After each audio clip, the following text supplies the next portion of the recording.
want to ask you about the Essendon saga, religious freedom and expression under threat more than ever in Australia. This is just shocking stuff.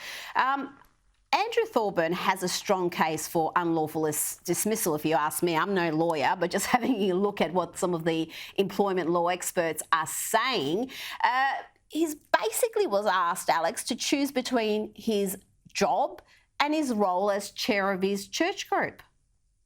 Yeah, it's absolutely outrageous, and outrageous that it'll be happening at any time, let alone 2022. And in many ways, it does show, I think, where we're up to in this country and the need for people who hold strong traditional values, people of Christian faith, but also just strong conservatives as well, to understand that really the job is not going to get done without them being involved in politics anymore. We need to make sure that we're involved and that we're having our say at political level. But look, as to whether or not there's an unlawful dismissal case, I don't know either. It's a complicated area of employment law. I'm certainly not offering a legal opinion either, but all I can say is, given what we know about this and what this says about the place for traditional values and Christians in the AFL community, I absolutely hope there is a case for it, and I wish him well.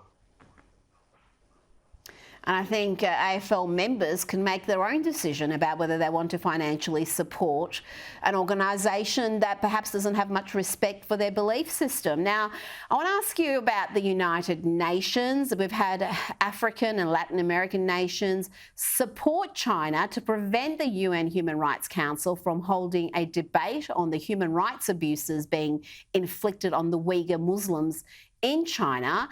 I mean, it was only recently, Alex, that the UN Human Rights Council accused Australia of violating the rights of Torres Strait Islanders by failing to protect them from climate change. Yet when we've got real human rights abuses taking place in China, they don't even want to debate it.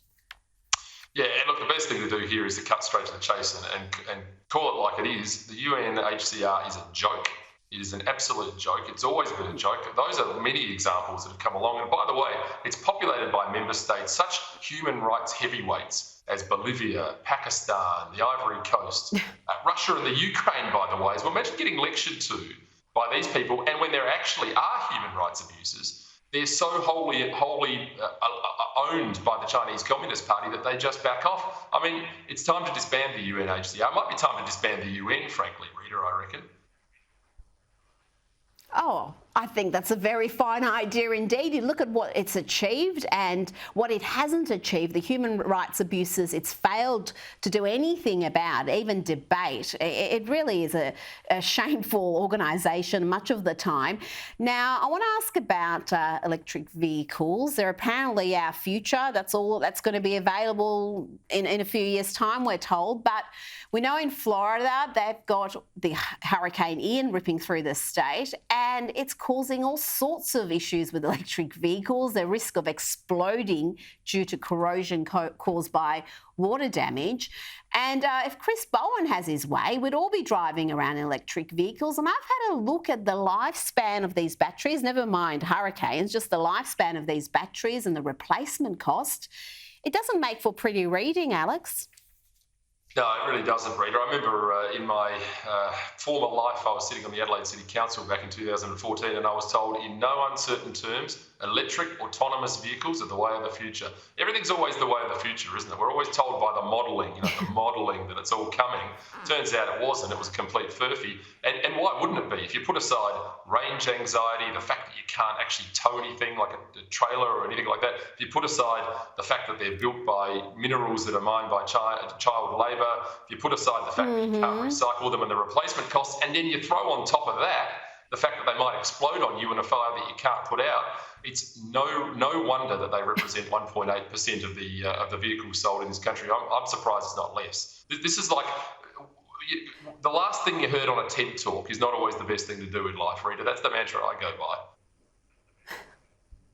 And let's not forget, if we all had electric vehicles, what sort of pressure would that put on the electricity grid? And it's fossil fuels that are providing that electricity. So how supposedly green are these cars anyway? It just seems to be so many contradictions and holes in this whole policy. And yet you've got someone like Chris Bowen, who's supposed to be an intelligent adult who's running things these days, just having a massive blind spot when it comes to electric vehicles.